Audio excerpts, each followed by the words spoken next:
Muito bem. Bom dia a todos. Nós estamos juntos para mais um momento de construção de ideias, de pensamentos, de propostas, de assuntos relevantes às áreas distintas que estão se relacionando com a hermenêutica, com a interpretação, com o pensamento, com a construção do ser. Hoje iremos falar nesta aula sobre o problema da subjetividade no idealismo alemão. Antes de entrarmos no assunto da aula de hoje, eu quero te fazer um convite muito especial a se inscrever, se não é inscrito, tá? Também, além de se inscrever no canal, se não é inscrito, compartilhar o conteúdo, dar sempre o seu like e não se esqueça de dar o like, porque nos ajuda a estar cada vez mais avançando.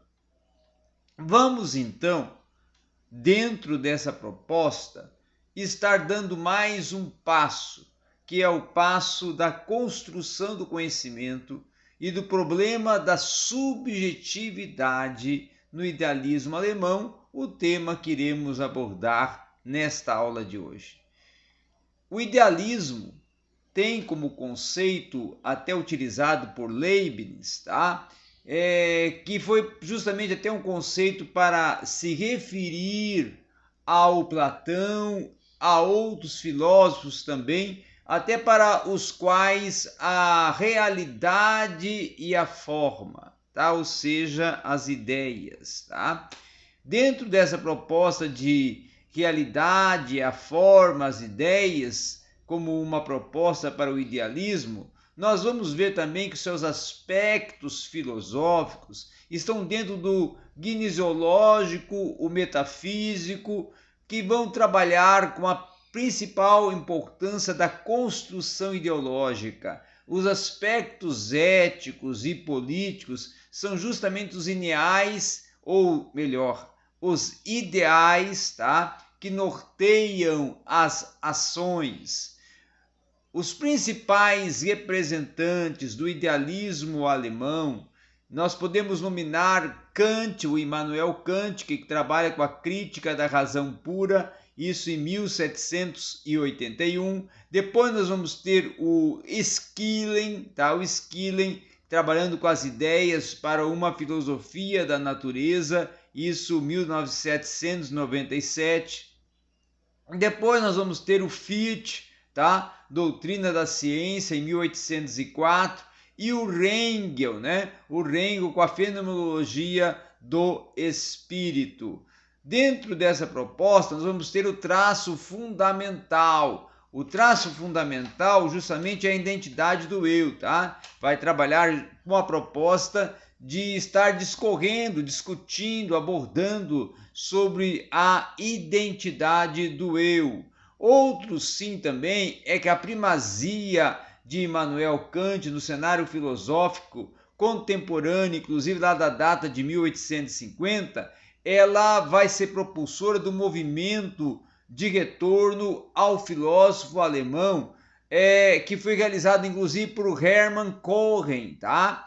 Da escola de Nuremberg, com a publicação inclusive da obra A Teoria Kantiana da Experiência. A noção do cristicismo kantiano é tão derivada desse proposto movimento, tá? Paul Nautorp foi um outro kantiano, neocantiano, esse já com uma proposta neocantiana, de significativa importância também dentro do idealismo alemão. O seu livro, inclusive, Doutrina das Ideias de Platão, de 1903, ele foi um dos propulsores do movimento de leitura a Immanuel Kant, tá?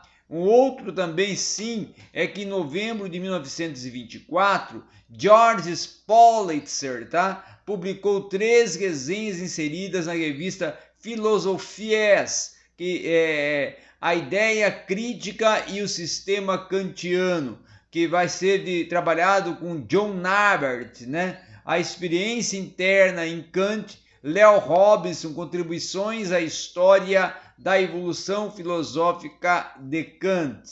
Esses textos, principalmente, posteriormente reunidos com o título Um Passo em Direção à Verdadeira Figura de Kant, foram vinculados no número especial da Revue de Métaphysique et Morale, por ocasião do segundo centenário do nascimento de Immanuel Kant, tá? Já a genealogia dessas resenhas propostas provém do movimento neocantiano da década de 1920, tá?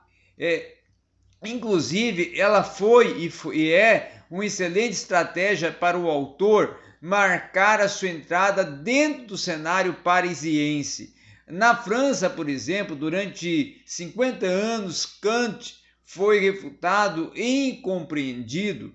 Já há 50 anos que ele passa, então, a ser admirado, mas nem quer dizer por isso a ser um pouco compreendido, tá? Um outro fator também, que na primeira resenha, Leonard Brooks-Vink, a ideia crítica e o sistema kantiano, Pulitzer vai considerar os trabalhos de Brooks-Vink, né, como a mais bela tentativa, tá, de uma síntese, de uma crítica integral que a interpretação de Kant veio, inclusive, a conhecer.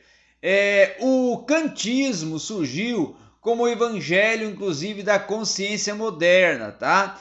Como a expressão da chegada do reino da civilização verdadeiramente moderna, tá?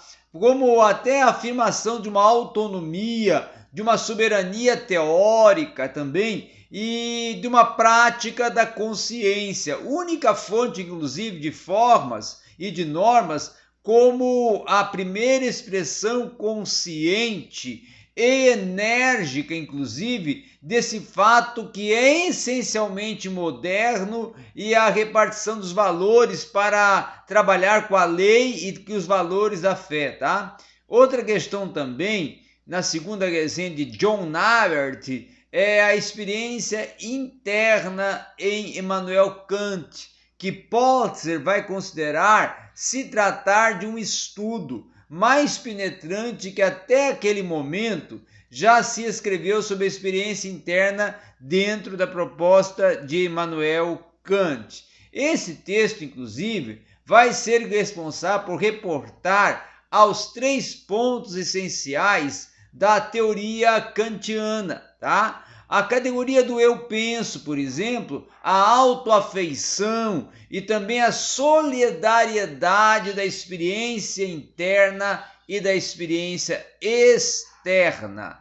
Quando trabalha-se com Pulitzer, com Nabert, vai também pensar e vai também trabalhar e escogitar sobre a demonstração que há dentro do vivo e atual na teoria kantiana, sobretudo no que diz respeito ao terceiro ponto. A teoria kantiana, inclusive, ela é apresentada como uma antítese irredutível contra toda a concepção teórica que se queira atingir a um dado psicológico isolado, a consciência até, inclusive, da intrusão do espaço, tá?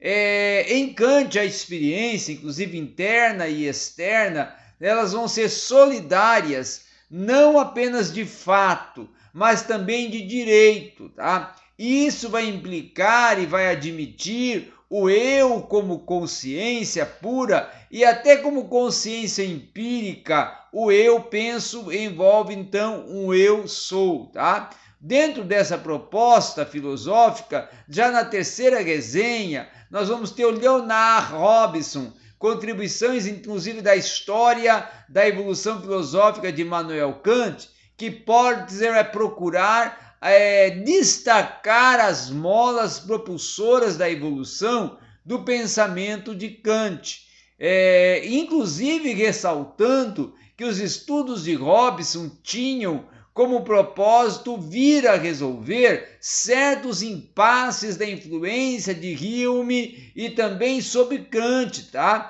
E a descoberta da idealidade do espaço e do tempo, tá? Após ter, inclusive, analisado a filosofia contemporânea, girando essa na órbita da crítica da razão pura de Immanuel Kant, Portes então vai apresentar, tá, a sua descoberta inaugural do homem, o concreto, tá? A descoberta, inclusive, do eu, no aspecto do heterórico, né? Cujo ato é um pensamento, subverte, inclusive, a noção do gênero homem, tá? É uma ideia idealista que vai destruir os gêneros aristotélicos, os gêneros impessoais e também os justaspostos, tá? Ela vai ser responsável, por exemplo, por destruir essa noção de pensamento impessoal e um pensamento sem sujeito, que é até inclusive entendido como eu, tá? Que seria inclusive o responsável por um pensamento em uma primeira pessoa. Os gêneros não são mais justapostos nesse aspecto, porque eles têm uma direção centrífuga. E eles vão irradiar do eu, tá? E essa ainda vai se tornar apenas uma determinação imprecisa, tendo em vista que eles são precisamente os atos desse eu. E dessa forma é que os gêneros homem e o pensamento vão tornar-se sujeito do qual é ilegítimo sair. Ele, inclusive, vai se transformar no eu e dentro de uma proposta cujo ato vai ser a vida. E nessa abordagem não vai se tratar da vida lógica nem da vida psicológica, mas menos ainda da vida biológica. Claro que vai se tratar da vida humana, vai se tratar na medida que precisamente ela se torna humana e não o objeto da ciência. Seja qual for esse o ponto de vista, que dentro de um ato, uma primeira pessoa vai trabalhar com o gênero homem, dentro de tornar ele, portanto, um universal concreto do eu e da vida do homem, tá? Dentro dessa proposta, na versão inclusive de 1927, o Martin Heidegger vai ministrar um curso na Universidade de Marburg, na Alemanha, já apresentando a característica da filosofia kantiana, tá? E certamente vai ser depois rastreado desde Descartes, trabalhando também com a identidade do eu. Heidegger, inclusive, vai distinguir os 3 aspectos da noção do eu em Kant, tá? La personalitas transcendentalis, que vai ser a proposta do sujeito, né? A la personalitas transcendentalis. Depois vai ter a personalitas psicológica, que vai ser objeto de apreensão. La personalitas moralis, que vai ser entre ativo e o agente. Então, vai ser propostas que vão estar levantando os pressupostos e os idealismos construídos com Immanuel Kant. E essa noção, inclusive, do eu em Kant vai se tornar uma adquiridora de uma função de síntese das representações, inclusive tornando-se um estatuto de todas as representações que se vão realizar por associações empíricas, uma contiguidade, inclusive, e uma simultaneidade e também, claro, uma identidade.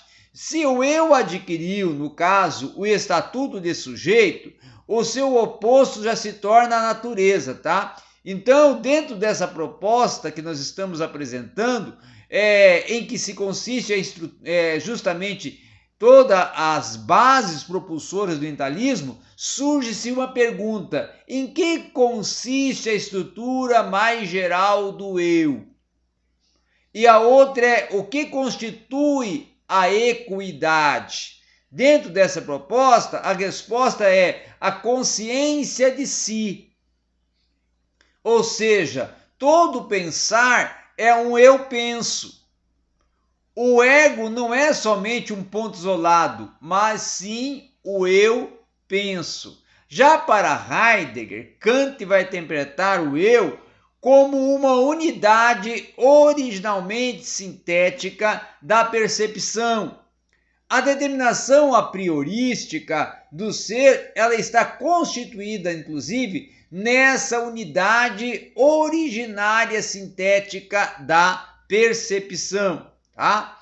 Trabalhando, inclusive, com a proposta de que o ego não é uma representação, não é um objeto representado, e sim um ser no sentido de objeto.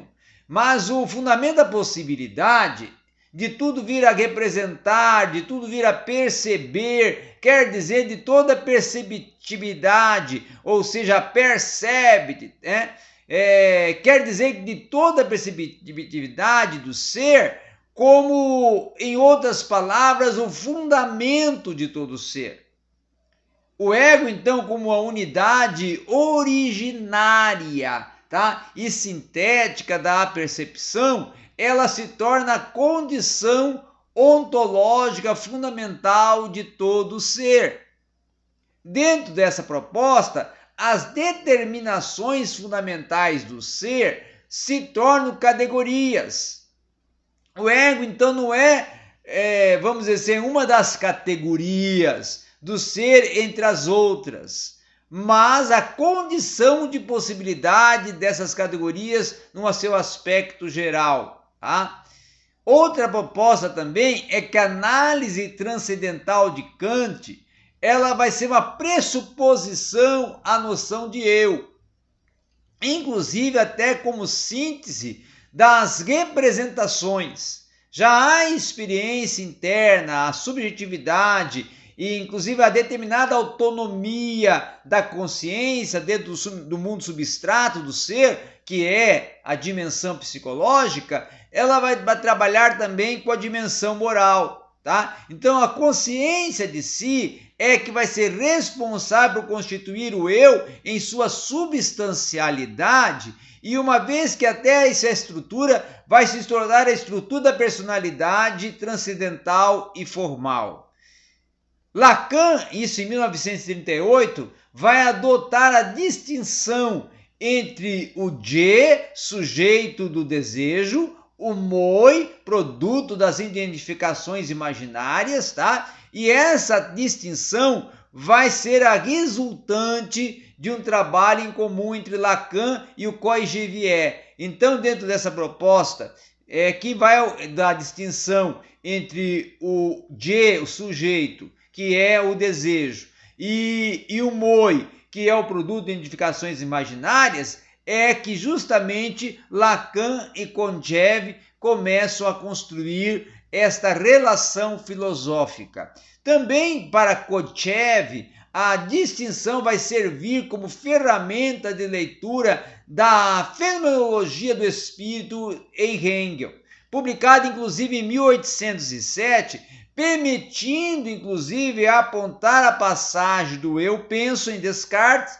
para o eu desejo no pensador alemão. Tá? Uma outra proposta também é para Lacan confrontar Freud, Hegel, possibilitar inclusive a elaboração dos textos primordiais que são propulsores para fazer emergir a tópica do imaginário, principalmente, tá? Nas 15 páginas, inclusive, escritas em um conjunto por Kojève, Lacan vai intitular a sua obra, em parceria com Kojève, de Gênese da Consciência de Si, Gênese da Consciência de Si, tá? Lacan, então, vai retirar os 3 conceitos que vão servir como ferramenta para os seus escritos do período, inclusive, que vai anteceder o seminário que ele vai desenvolver sobre a teoria de Freud, tá? Na prática da psicanálise, e também pelo eu-che como sujeito do desejo e o desejo como revelação da verdade do ser, que se torna o moi, a fonte do ferro, tá? Nessa proposta é então que o inconsciente vai surgir como escapatória total a este círculo de incertezas no qual o homem vai se reconhecer como o eu, o moi. Nesse sentido é que fora desse campo vai se existir algo que tem todos os direitos de se expressar para o eu, no caso do Che, que tudo vai se organizar cada vez mais numa dialética, tá? Em que o eu, o Tchê, é distinto do eu, Moi. Como Freud faz uma irrupção nova da perspectiva, inclusive, que vai revolucionar o estudo da subjetividade e que vai mostrar justamente que o sujeito, o Tchê, não se confunde com o indivíduo, o Moi, tá? Um outro aspecto também para nós virmos a estar discorrendo ainda sobre Lacan e entrando agora já em Michel Foucault, é que o sujeito tem uma gênese. O sujeito não é originário. Ele é, vamos dizer assim, a precisão do ser. E o Freud, certamente mais preciso que Lacan, vai mostrar isso claramente. Daí a importância também de Lacan, tá? Já um outro aspecto trabalhado dessa proposta filosófica, justamente do idealismo alemão, é esse transitar entre a filosofia do ser, o eu, não é? O sujeito, o pensamento, a ideia, o ambiente e o seu contexto interativo no seu sentido da psique do ser, no seu viés psicológico, no seu viés psicoclínico, para trabalhar aí, nesse caso, o Freud, o Lacan, e sempre lembrando das exposições idealistas e propulsoras desse idealismo, responsáveis como Heidegger, como o Fichte, como o Hegel, que vão trabalhar para compreender toda essa dimensão, e depois os outros, os que vão dar a continuidade, vão ser os ampliadores das ideias do idealismo alemão. Então essa foi a nossa aula dentro da subjetividade no idealismo alemão. Obrigado a todos.